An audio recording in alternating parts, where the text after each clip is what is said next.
I stood there in my late husband's study, the letter in my hand trembling as much as my heart. The lawyer had just read the official will in front of the entire family, and everyone acted like it was the end of the matter. But I knew something none of them did. A secret will existed, and I already had it. But I didn't say a word. Not when my stepdaughter clapped and hugged her husband. Not when my nephew whispered, "She won't last the year anyway." Not even when my own son, my only child, patted my hand and smiled like he was soothing a senile old woman. I sat there frozen. Not because I was shocked, but because I was calculating. They thought I was easy to manipulate. They thought grief would make me weak. But they didn't know I had one final card left to play. And I was going to play it when it would hurt the most. My name is Margaret Turner. I'm 85 years old, blonde, though it's more white now. And I spent most of my adult life as a nurse in Oregon.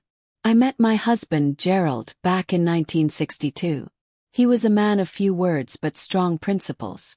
We built our home in a quiet town just outside Portland, where we raised our son, Adam.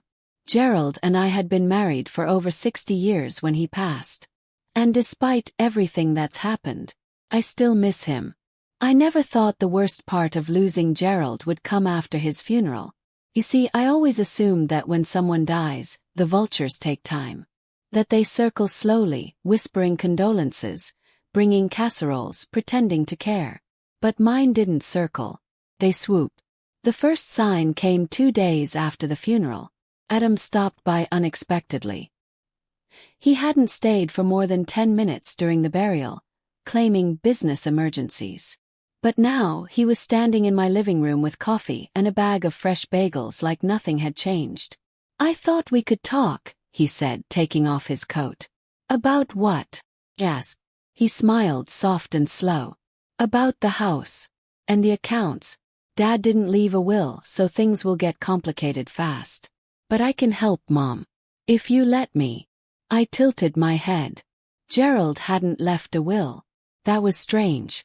He was meticulous to a fault. Organized, always planning. Still I nodded slowly. "I'll call Gerald's lawyer. Mr. Weston." Adam's face flickered for a split second before he said, "No need to stress yourself. I've already reached out to him. We're meeting Thursday." That was my second sign. Thursday came. Everyone was there. Adam. His wife, Lorraine, who had always hated me behind her polite smile. Gerald's niece, Tiffany, who hadn't spoken to him in over a decade. Even Henry, my late husband's estranged brother, made an appearance. The room smelled like perfume, ego, and greed. Mr. Weston, the lawyer, read the will with the same robotic tone he'd probably used 1,000 times. According to the official document, Adam would inherit the house and most of Gerald's holdings. Lorraine would manage the estate. Tiffany and Henry would each get small trusts. Me. I'd get a monthly support allowance, to be overseen by Lorraine. I almost laughed. Gerald would never write that. He always said, "If something happens to me, Maggie, make sure you're safe first. Then worry about the rest." So as they celebrated, I sat there with a tiny smile. Because 2 weeks before Gerald died, I had found something in our bedroom, behind his old collection of war medals. A sealed envelope with my name on it.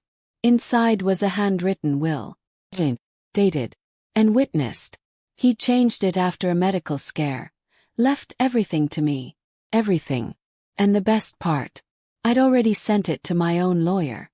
One they didn't know about. After the reading, Adam offered to help me pack. "Maybe you could move in with us for a bit," he said. "The house is big, and Lorraine could use your help with the kids." I looked him dead in the eye and said, "Let me think about it." What I really wanted to say was, "You want to throw me into your basement and have me cook your dinner for free." But I was quiet. I had a plan. And it was only beginning. Over the next few days I played dumb. I let Lorraine show up unannounced and walk through my house with a clipboard. I watched Tiffany photograph my dining table. And I pretended not to notice Henry asking around town if Gerald ever kept cash in the walls. They were so busy stripping my life for parts, they didn't see what I was doing. I was gathering information. recording conversations, collecting names, and waiting. Because the will I had didn't just give me everything, named names. And one of the names on that paper was already breaking the law. Happened a week later. I woke up one morning and my key no longer worked. I stood outside in my nightgown, cold air biting my cheeks, holding a bag of groceries. There was a note on the door. You've been moved to Lorraine's. This isn't your home anymore. Adam. I stared at it for a long time. Then I picked up my phone.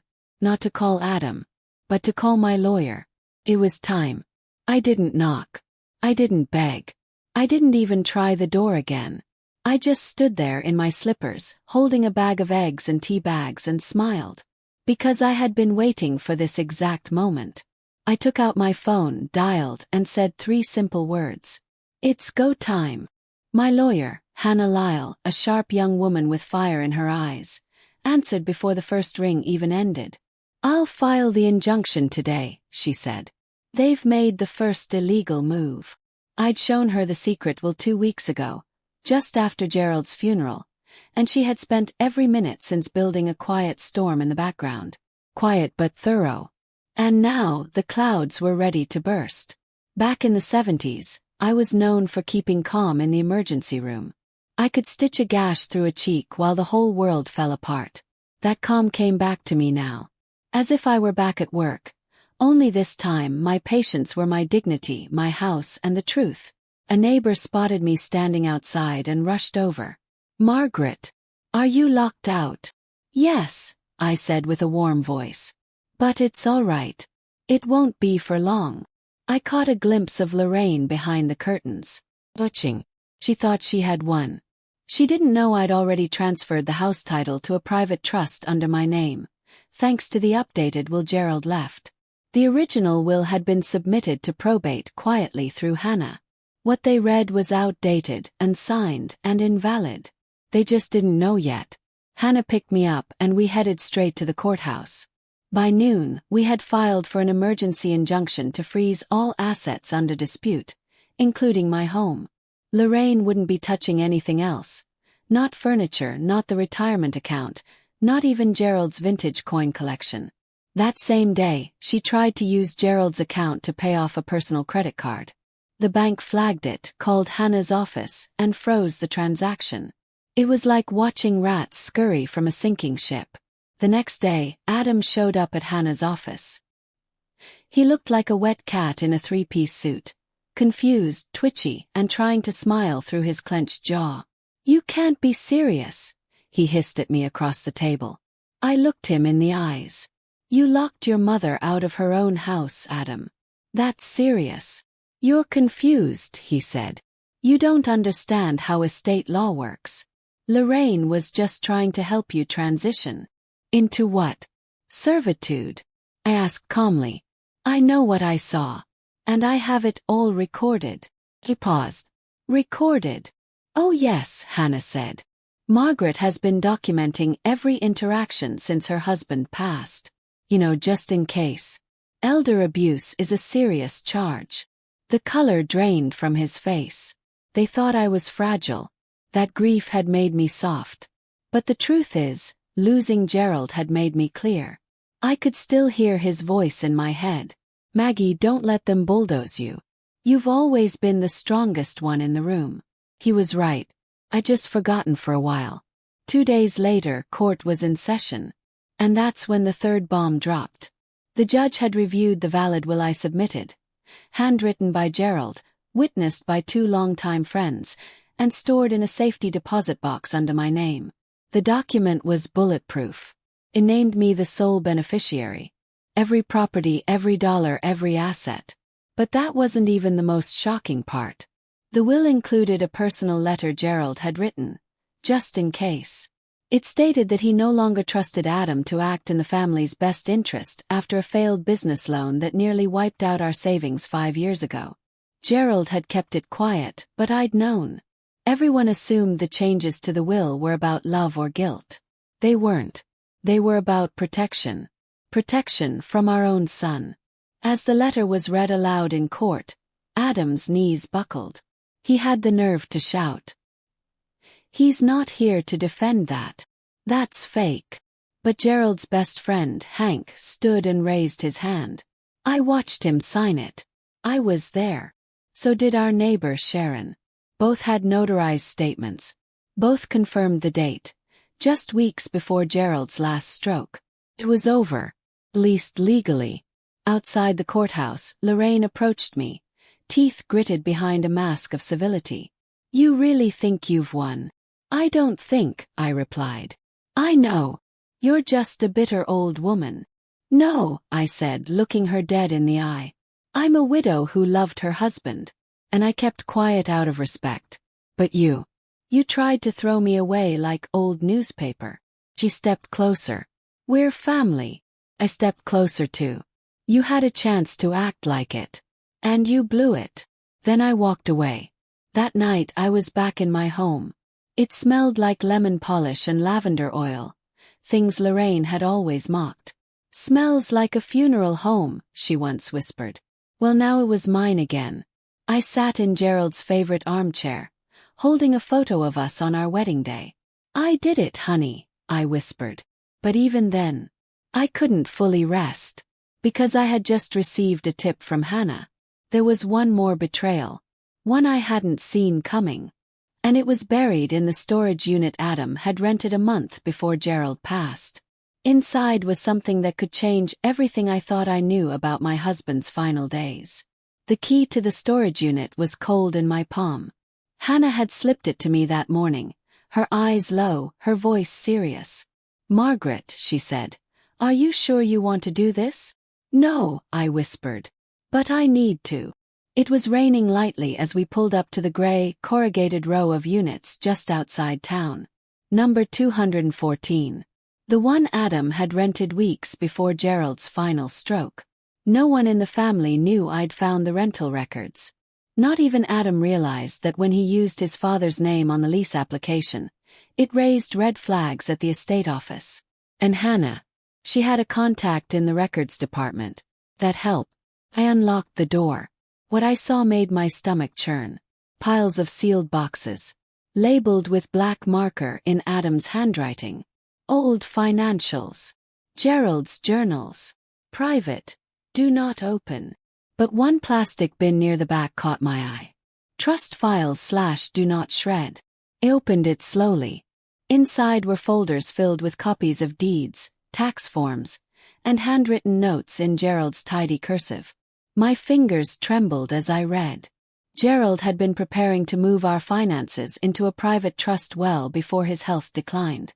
Trust with me as sole trustee. But here's the thing. The paperwork was never submitted. Because Adam had taken them. There were sticky notes on the pages in Adam's handwriting. Need mom's signature. Get her to do it casually. Backdate. Ask legal friend. I sat down on the cold concrete floor and held the pages to my chest. He had tried to forge my name. He'd been preparing to illegally gain control of everything, before Gerald even died. That's when I noticed a flash drive taped under the bin lid. I peeled it off and held it like it was a bomb, because in a way it was. Back home, I sat at the kitchen table with my old laptop. My fingers hovered over the trackpad. And then I clicked. The screen lit up with a single folder. Recordings. Clicked again. Inside were 5 video files, each time-stamped in the weeks before Gerald died. Played the first one.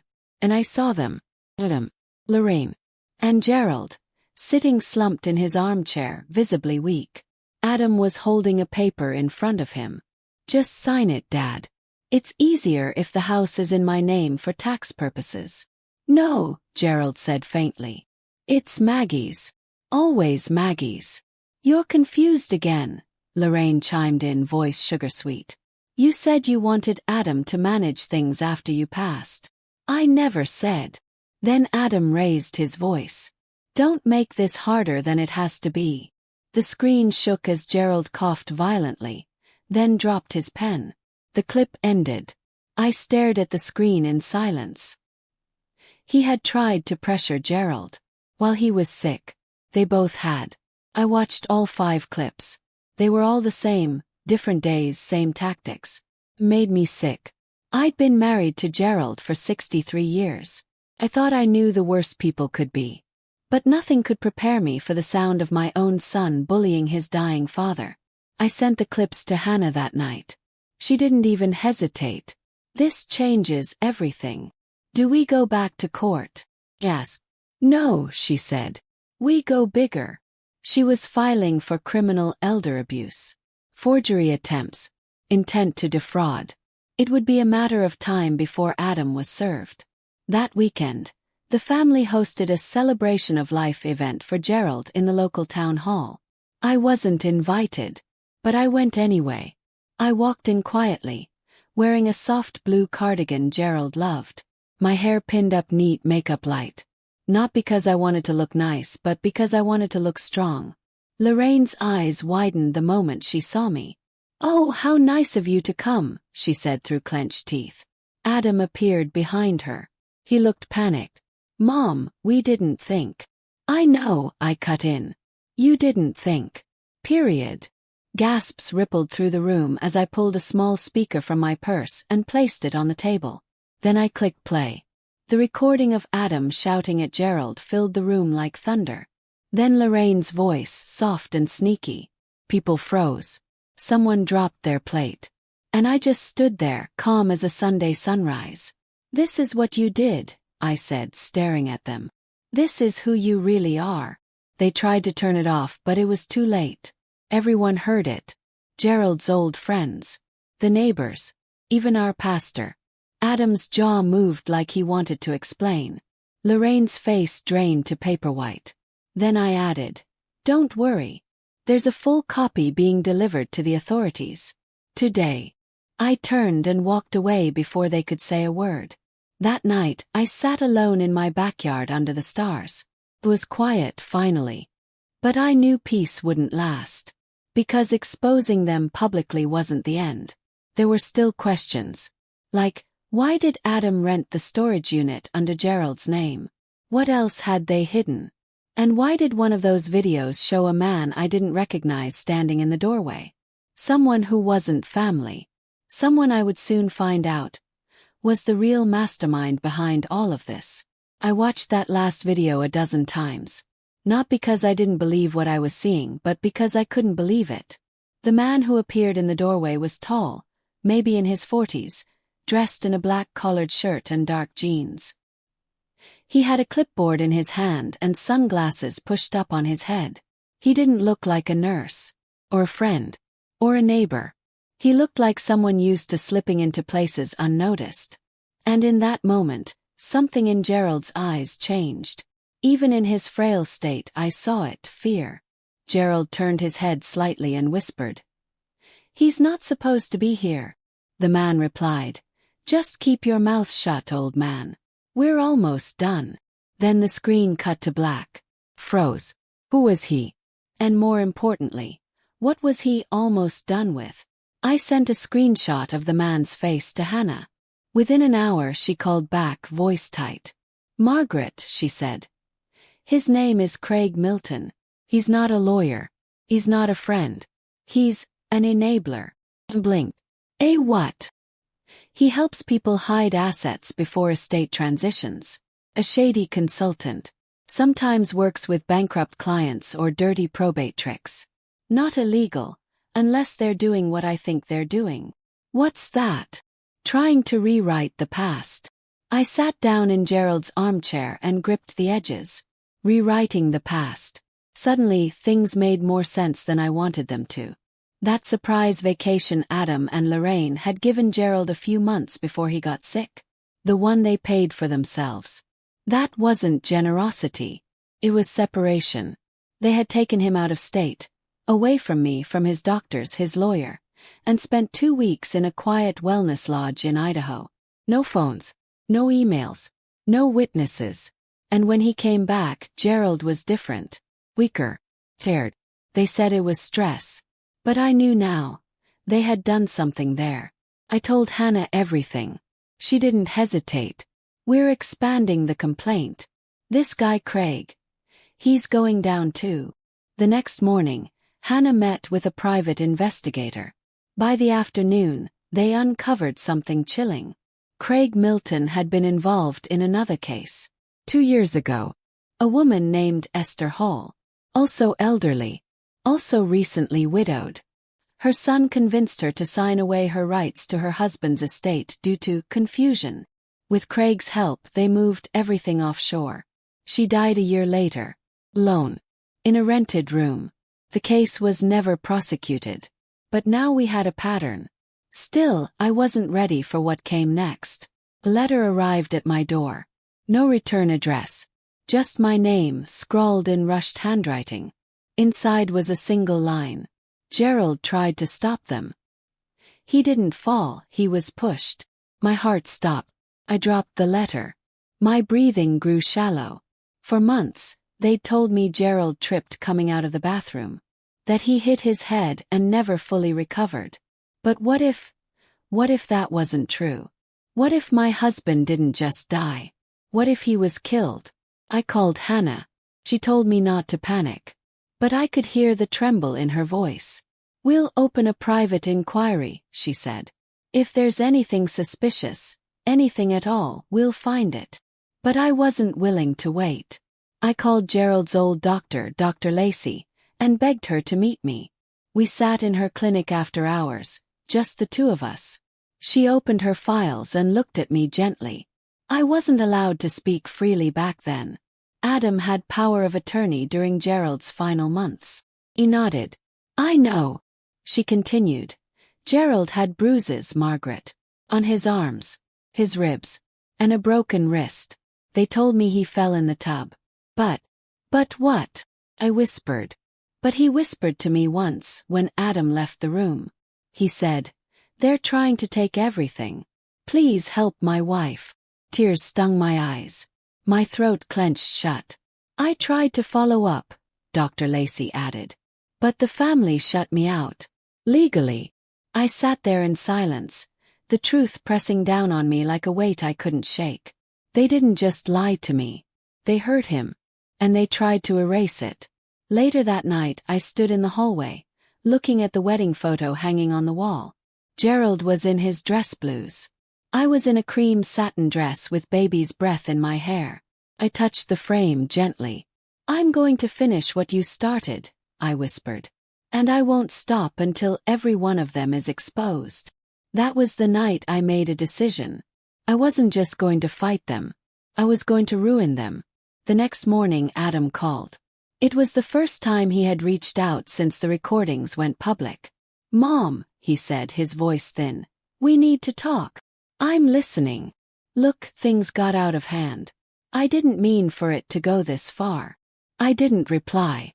I was under pressure. Lorraine. She thought if we didn't get the estate sorted fast, we'd lose everything. Still I said nothing. "I can give it all back. The house, the accounts. We'll walk away." "You already lost everything," I said coldly. "This is about the law now. Not me." He was quiet. Then he said something that made my stomach flip.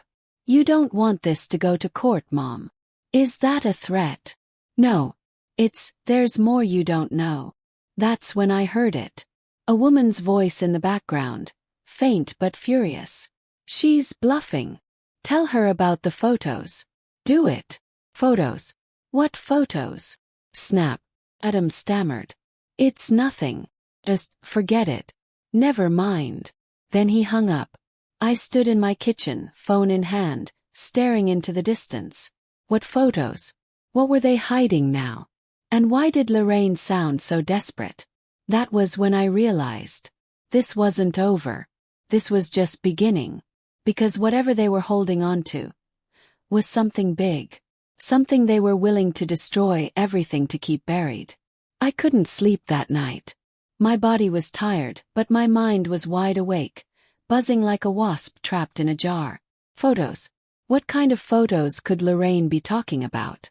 And what was she so afraid I'd find? It wasn't just fear in her voice. It was panic. The kind of panic you hear when someone's holding onto a secret with both hands and their grip is slipping. I made tea, chamomile like Gerald used to make me when I got the shakes. I sipped it in silence, the mug warm in my fingers, but it didn't calm me down. I needed answers. And I had a feeling I already knew where to start looking. The next morning I called Dr. Lacey again. "Gerald's phone," I said.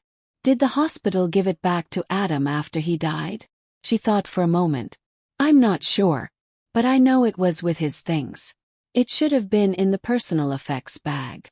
I hung up and stared at the wall. Gerald never went anywhere without that phone. And he'd once told me something that had slipped my mind until now. "If anything ever happens to me, check the cloud. I back up everything." I may be 85, but I'm not as helpless with technology as people think. I still remembered his Apple ID. We used the same password for years. Maggie 1962. I grabbed my laptop, logged into the cloud account and waited. A small circle spun on the screen. Then folders appeared one by one. Photos.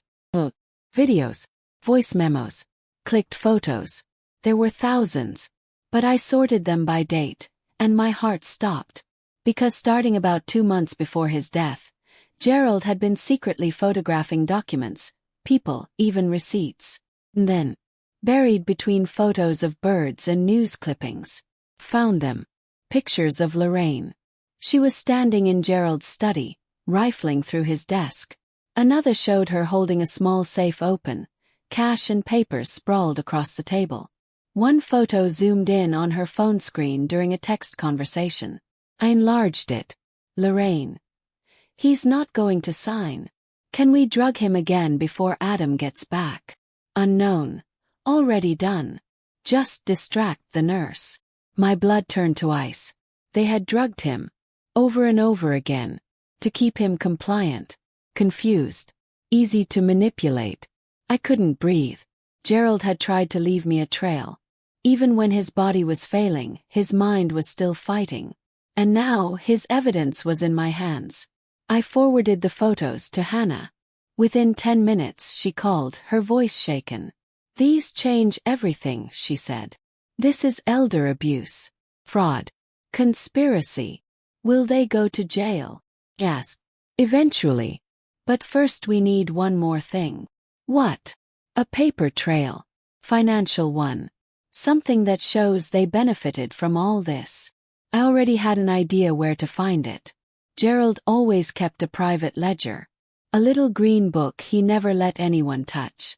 And I remembered exactly where he hid it.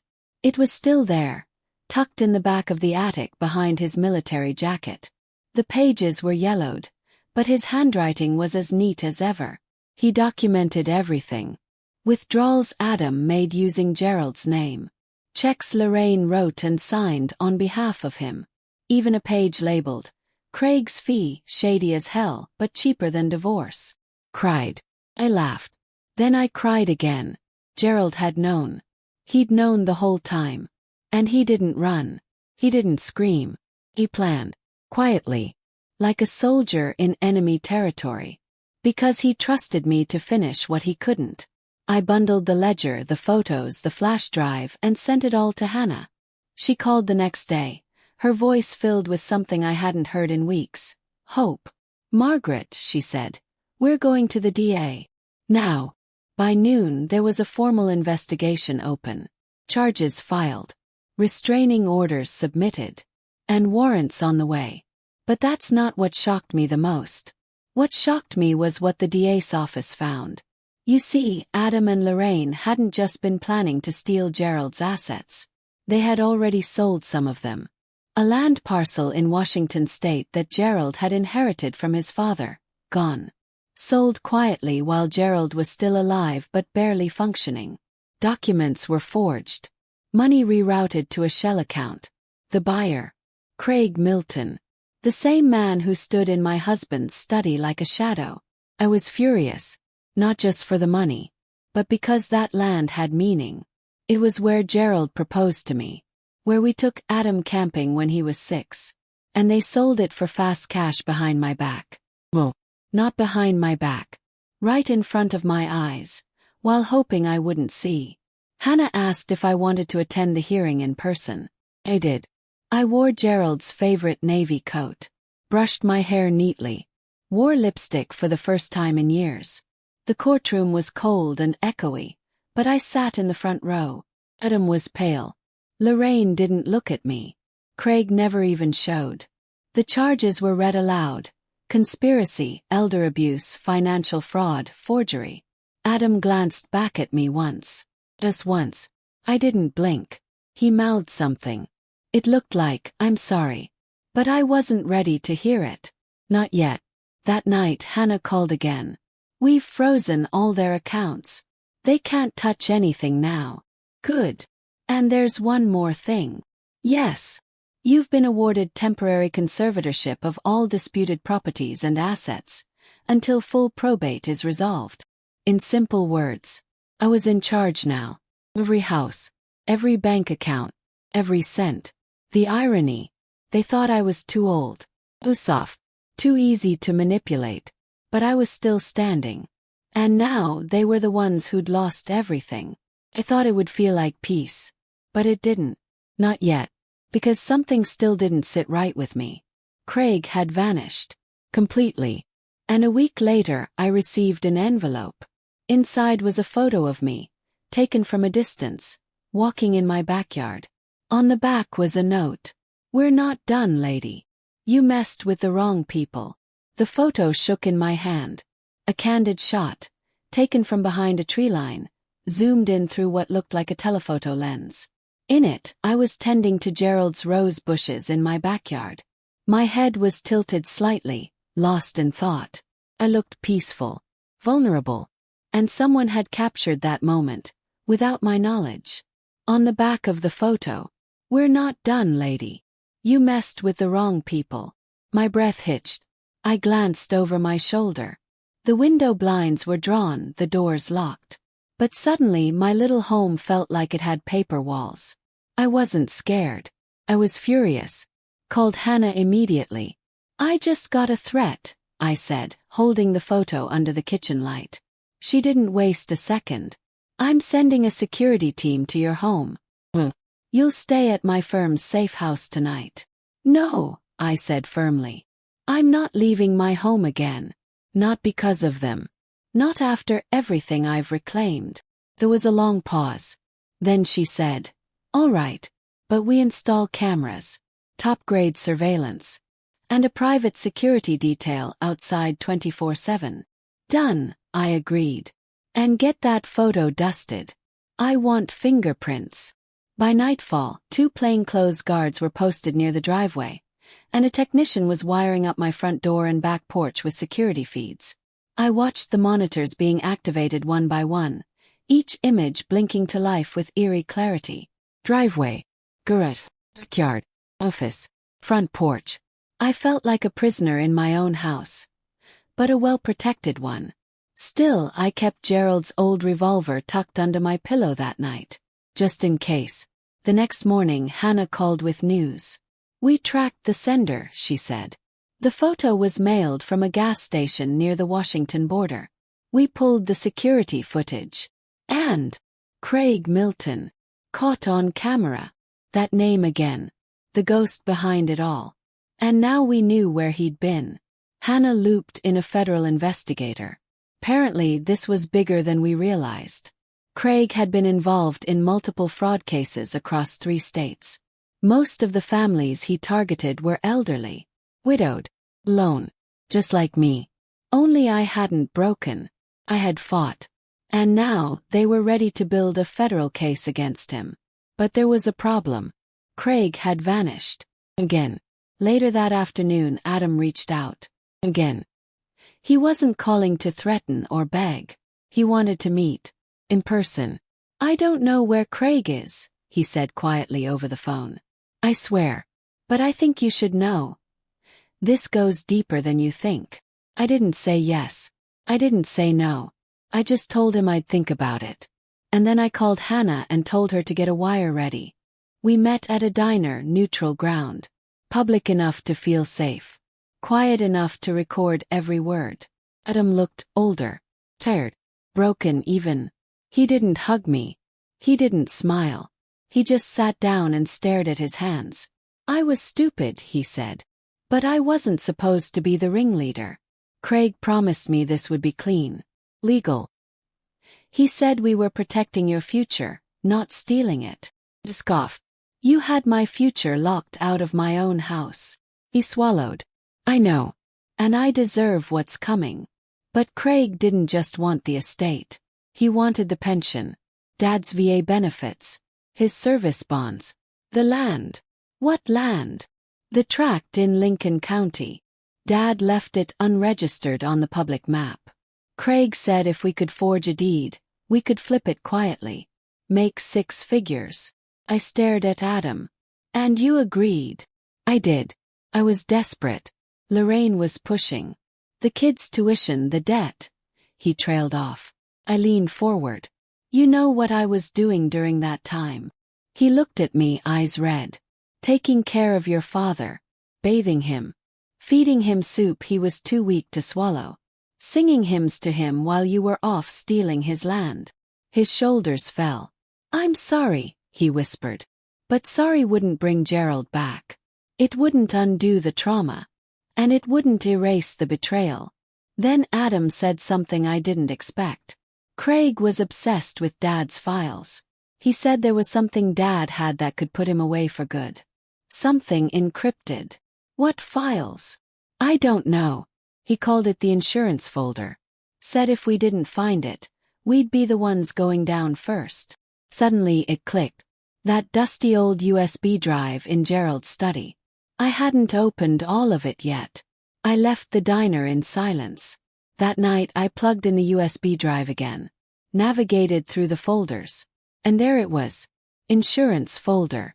Password protected. I tried a few things, our wedding date, Adam's birthday. Nothing. Then I typed.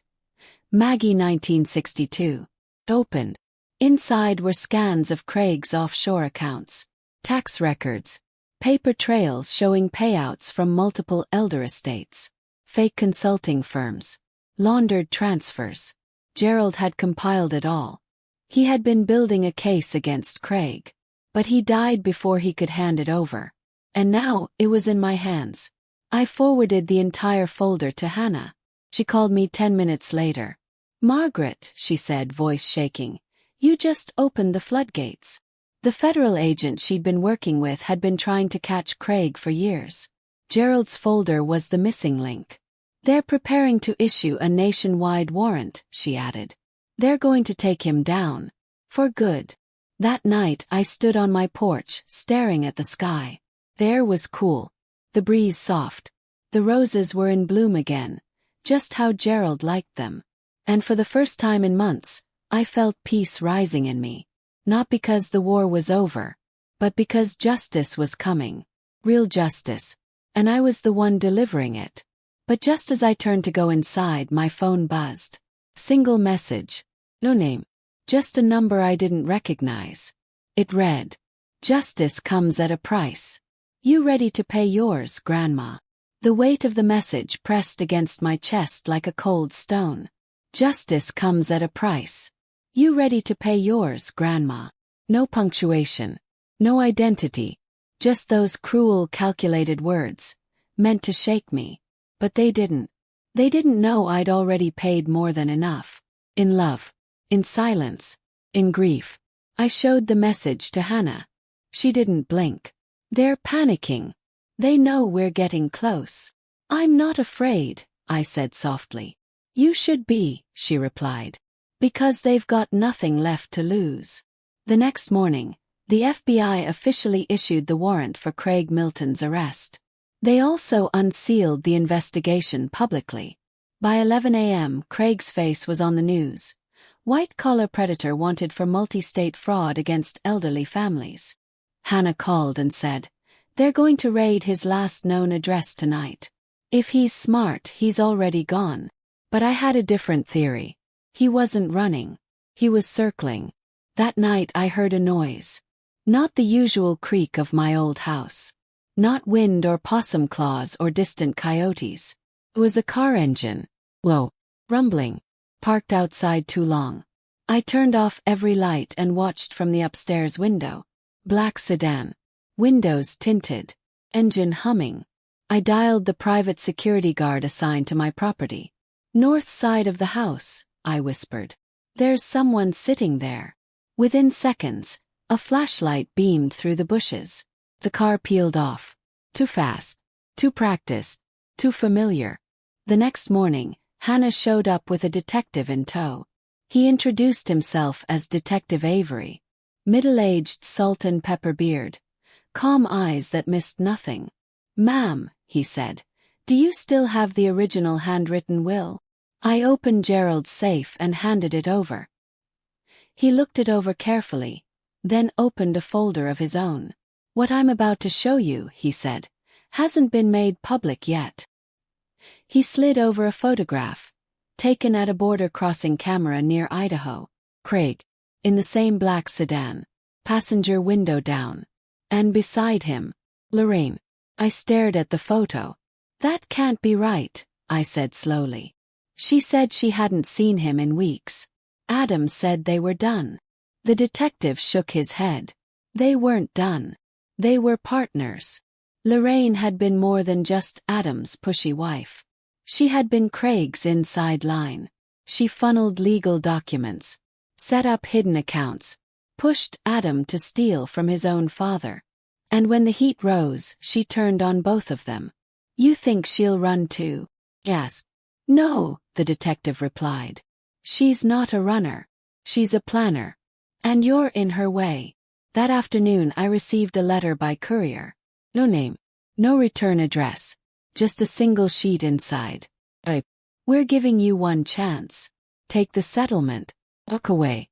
Or next time, it won't be a photo we leave behind." Hannah held the letter with gloves, bagged it, tagged it, sent it for prints. But I didn't care about evidence right then. I cared about what it meant. They were getting desperate.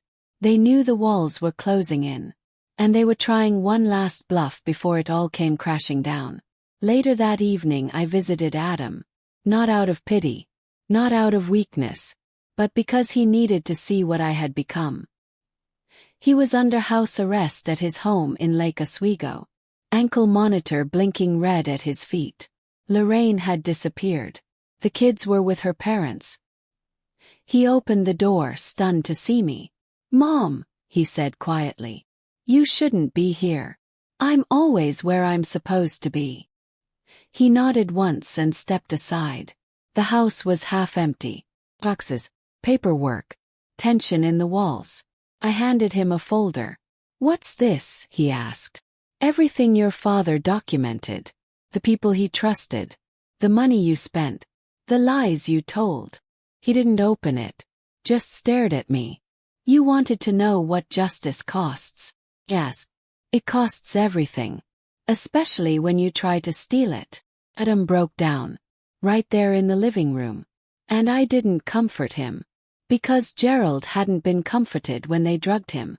Because I hadn't been comforted when they locked me out of my home. Because this was accountability. On the drive home my phone rang. It was Detective Avery.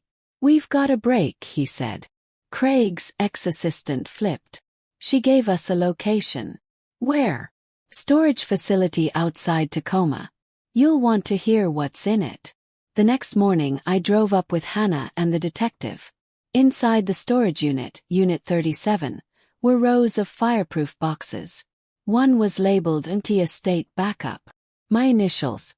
Inside, copies of every document Craig had touched.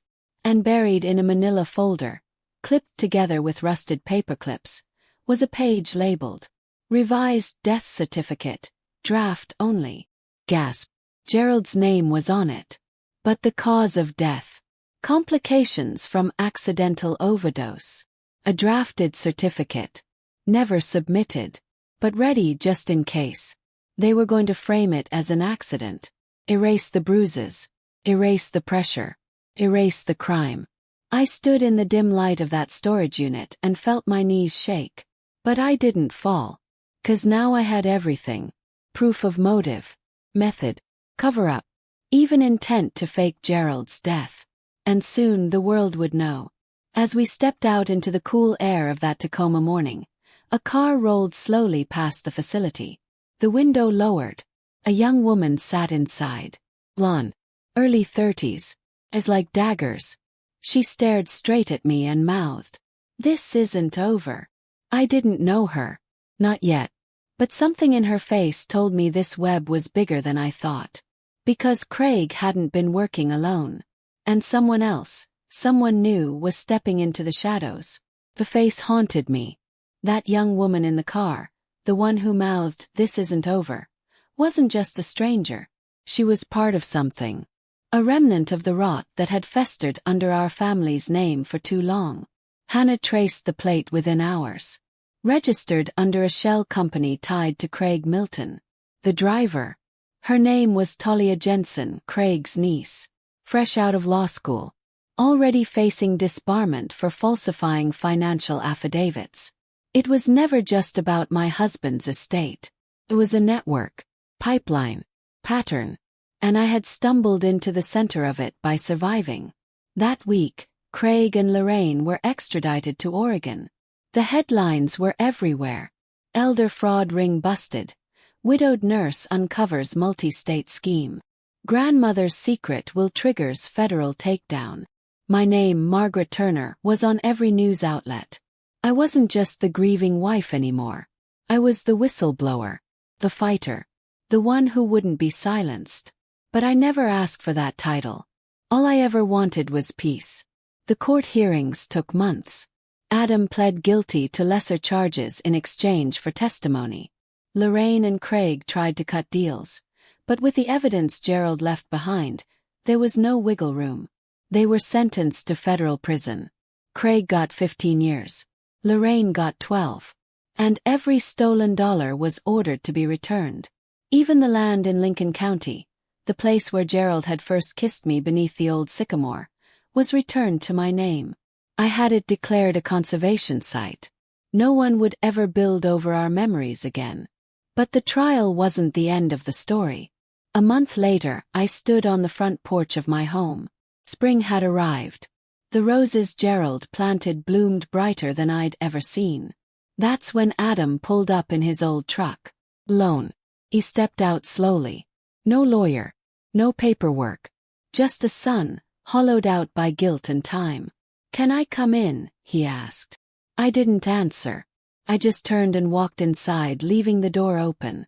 We sat in silence at the kitchen table. The same place he once tried to convince me to move out. Now, he looked like a man who had been forced to see himself in a broken mirror. "I thought it was going to be easy," he said. "I thought you'd hand everything over like you always did." I stirred my tea. "You never knew who I really was, did you?" "No," he whispered. "But I do now." He reached into his coat and pulled out a small box. Inside was a locket. Old, tarnished but familiar. It had once belonged to Gerald's mother. Passed down to me on our wedding day. I hadn't seen it since the week he died. "I found it in Lorraine's drawer," Adam said. "She took it the day after the funeral." I ran my thumb across the tiny engraving. M+G always. "I'm sorry," he added. "Not just for what I did, but for how blind I was." I nodded slowly. "I forgave you a long time ago, Adam," I said. "But I haven't forgotten." He bowed his head. "I don't deserve to be your son." "You don't," I replied. "But you can choose what kind of man you'll be from now on." He left quietly the same way he came. That night, I opened Gerald's journals for the first time in months. I flipped to the final page. A short entry. No date. No signature. Just one line. "If Maggie's reading this, then she made it." And I never doubted that she would. I pressed my hand over the ink, tears finally falling. A few weeks later, I was invited to speak at a senior justice symposium. Me, a retired nurse, now giving advice to judges, caregivers, and lawyers. I told them my story, every piece. And when I finished, the room stood in silence before breaking into applause. But one woman came up quietly afterward. Pale blue eyes, hands that trembled just like mine. She leaned in and whispered, "My daughter stole my pension." But no one believed me. I placed my hand over hers. "I believe you," I said. "And I know what to do next." Because now I had something stronger than grief. Had power. I started a small foundation with Hannah, the Gerald Turner Trust. We help the elderly fight back. With lawyers, with access, with education. And every case we win, I send a thank you letter to my husband's grave. Because he didn't just leave me a will. He left me a mission. It's quiet now. The house is peaceful. The sun is setting through the kitchen windows. The tea kettle whistles softly. I sit by the window, Gerald's favorite blanket wrapped around my shoulders. And for the first time in a long time, I'm not watching my back. I'm watching the horizon. 'Cause I survived them. And they'll never see me as weak again.